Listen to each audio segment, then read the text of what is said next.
Hello bankers, कैसे हो आप लोग। स्वागत है आपका मेरे यूट्यूब चैनल इट्स इजी पर। आशा करती हूँ आप सब स्वस्थ होंगे। तो चलिए पीपीएफ का पार्ट 3 करने जा रहे हैं आज हम।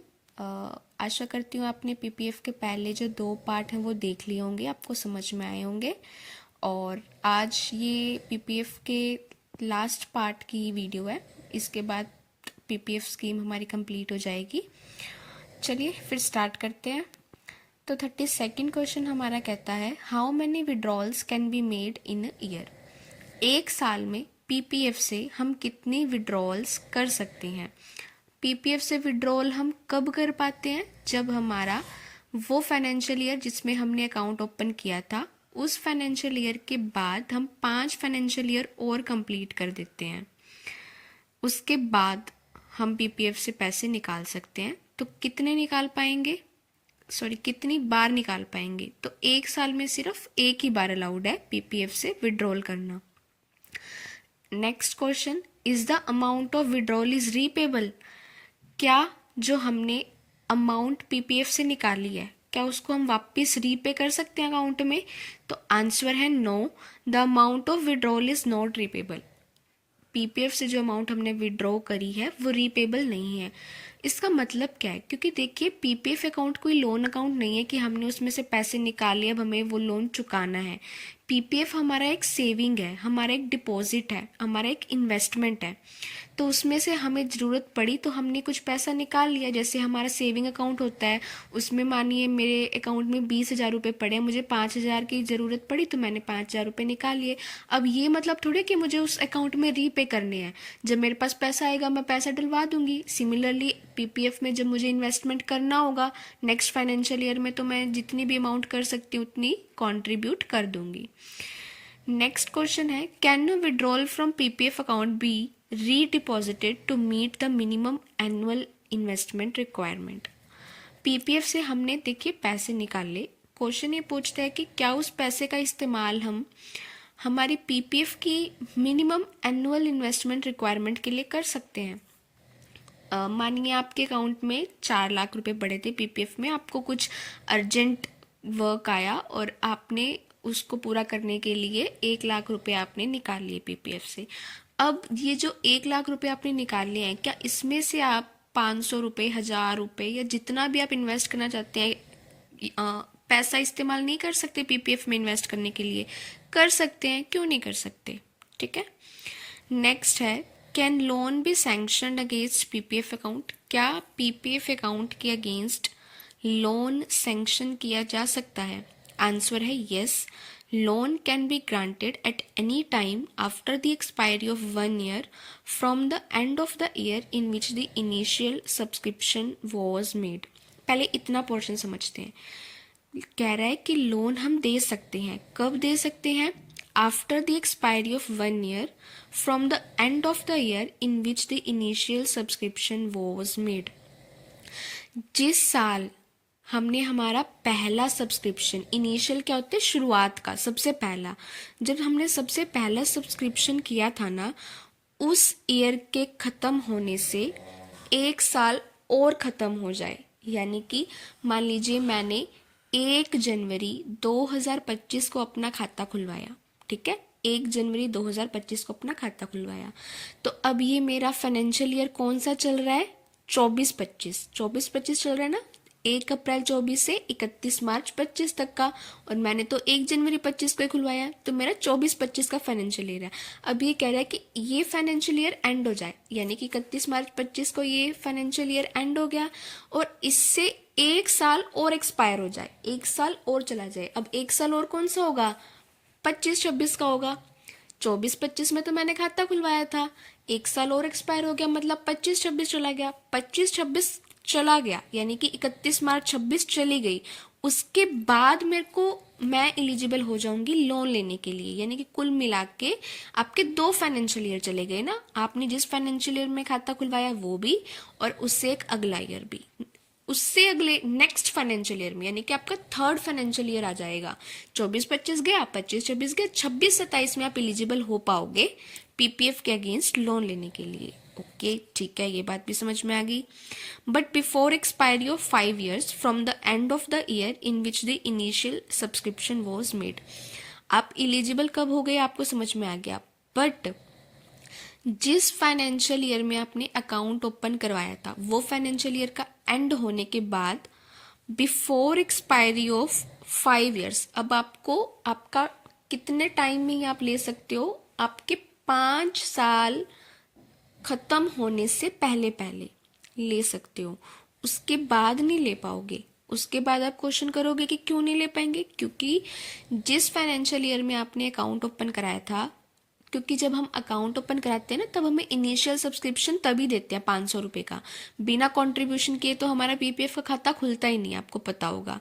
तो चाहे मैं कह दूं कि मैंने जिस फाइनेंशियल ईयर में अकाउंट ओपन कराया था, चाहे मैं कह दूं जिस साल मैंने इनिशियल सब्सक्रिप्शन किया था, दोनों सेम ही बात है, ठीक है। तो जिस फाइनेंशियल ईयर में मैंने अकाउंट ओपन किया था या इनिशियल सब्सक्रिप्शन दिया था, वो फाइनेंशियल ईयर के एंड होने के 1 साल के बाद और 5 साल से पहले पहले जो बीच का टाइम पीरियड है उसमें ही मुझे पीपीएफ के अगेंस्ट लोन मिल सकता है। उसके बाद नहीं मिलेगा, उससे पहले नहीं मिलेगा। पहले नहीं मिलेगा वो तो कुछ और कंडीशन है, बट बाद में क्यों नहीं मिलेगा, क्योंकि उसके बाद हम विड्रॉल करने के लिए एलिजिबल हो जाते हैं। और विड्रॉल कितना कर पाते हैं हम, 50% कर पाते हैं, है ना, याद है ना आपको, 50% हम विड्रॉल कर पाते हैं।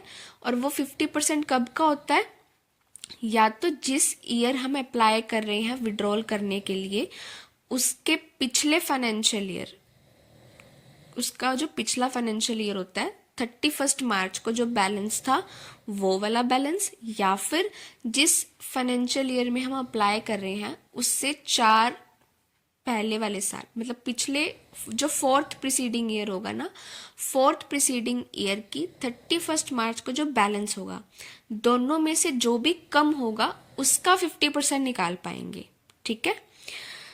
तो लोन हम ले सकते हैं। अब लोन हमें कितना मिलता है, लोन 25% मिलता है, विड्रॉल हम 50% कर सकते हैं, लोन हमें 25% मिलता है, ठीक है। होप सो कि ये पॉइंट आपको समझ में आया हो। एग्जाम्पल मैंने आपको पहले ही देख के समझा दिया, ठीक है। और नेक्स्ट क्वेश्चन क्या है, what is repayment period of loan. Loan का रीपेमेंट पीरियड कितना होता है। The principal amount of a loan is repayable before the expiry of 36 months from the first day of the month following the month in which the loan was sanction. क्या कह रहा है कि जो loan की प्रिंसिपल अमाउंट होती है ना वो आपको 36 मंथ से पहले पहले कंप्लीट करनी होती है, वापस भरनी होती है। किस मंथ से, जिस मंथ आपने लोन लिया उसके अगले मंथ के पहले डे से आपका 36 मंथ्स का टाइम पीरियड जो है वो स्टार्ट हो जाता है। 36 मंथ्स पूरे नहीं, उससे पहले ही आपको भर देना है।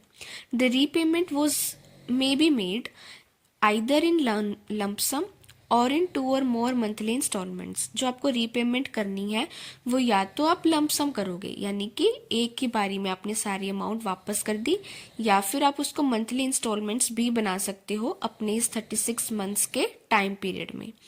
The repayment will be credited to the subscribers account, यानी कि जो भी आप रीपेमेंट करोगे वो वापस आपके पीपीएफ के खाते में ही जमा हो जाएगी, क्योंकि आपने उसके अगेंस्ट लोन लिया था तो आपका अकाउंट डेबिट में होगा, और जब आप वापस से लोन भर देंगे तो वो आपका बैलेंस क्रेडिट में आ जाएगा, ठीक है। उसके बाद क्या बोल रहा है, after the principal of the loan is fully repaid the interest shall be repayable in not more than 2 monthly instalments at the rate of 1% per annum. जैसे ही आपने प्रिंसिपल की सारी अमाउंट पूरी कर दी उसके बाद आपको इंटरेस्ट पे करना है। इंटरेस्ट पे करने के लिए आपको मैक्सिमम 2 मंथ्स की इंस्टॉलमेंट ही मिलती हैं, आपको 2 ही इंस्टॉलमेंट्स के अंदर अंदर इंटरेस्ट सारा रीपे करना रहता है। इंटरेस्ट की कितनी रेट रहती है, इंटरेस्ट आपको लगता है 1% पर एनम। 1% पर एनम के हिसाब से आपको इंटरेस्ट लगेगा। किस अमाउंट पे लगेगा, प्रिंसिपल अमाउंट पे लगेगा।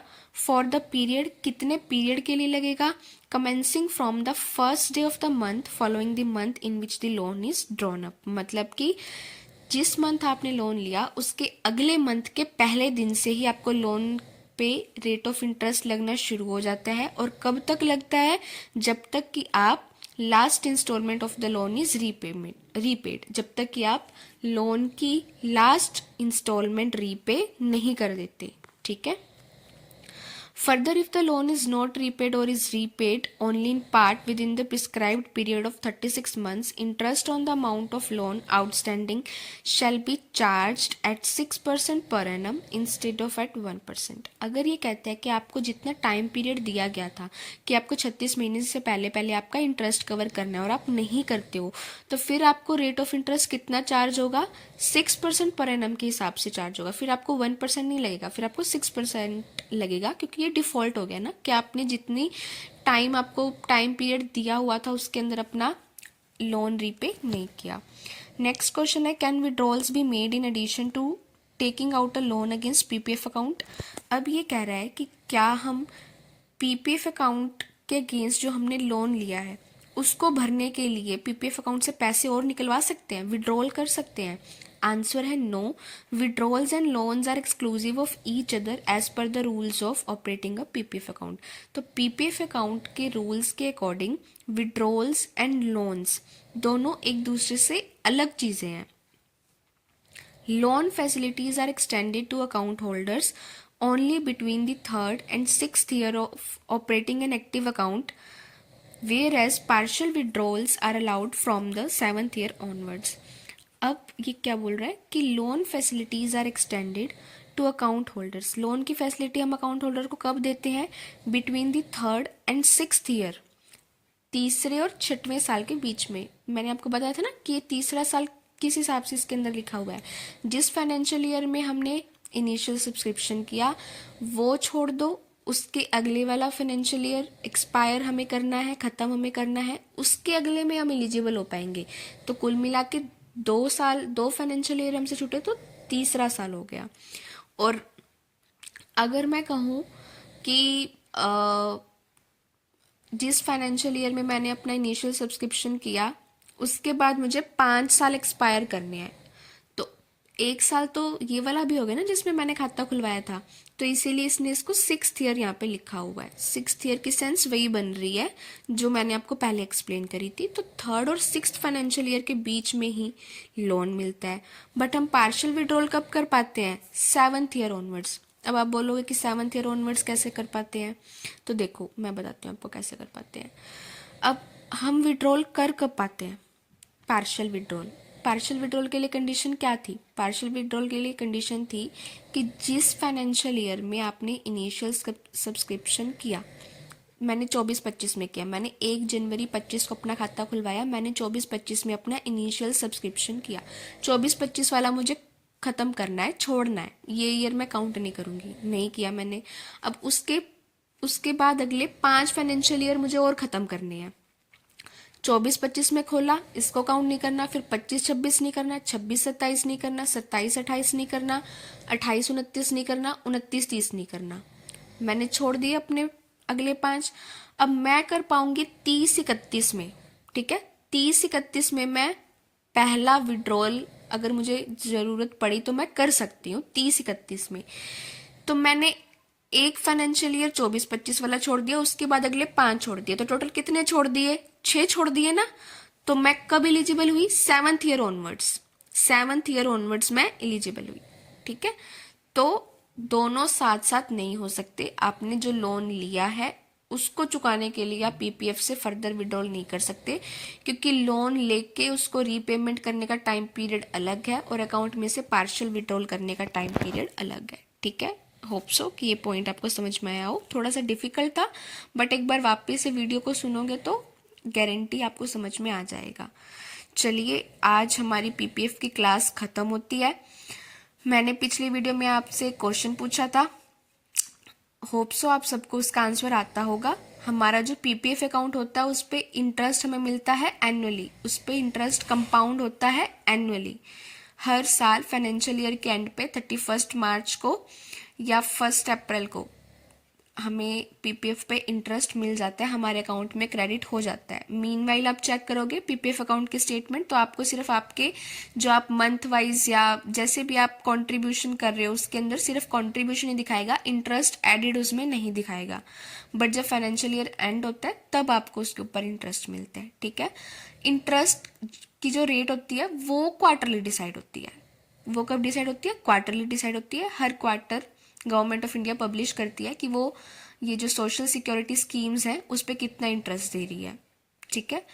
और एक इस पीडीएफ को लेके था आपका कि पीडीएफ आपको कहाँ से मिलेगी। तो जब भी आप गूगल करके सर्च करोगे, क्या सर्च करोगे, पीएनबी पीपीएफ लिखोगे तो पहला या दूसरा लिंक आपके पास आ जाता है, जिस पे आप क्लिक करते हो तो आपके फ़ोन में पीडीएफ डाउनलोड हो जाती है। तो वहाँ से आप ये पीपीएफ समझ सकते हो।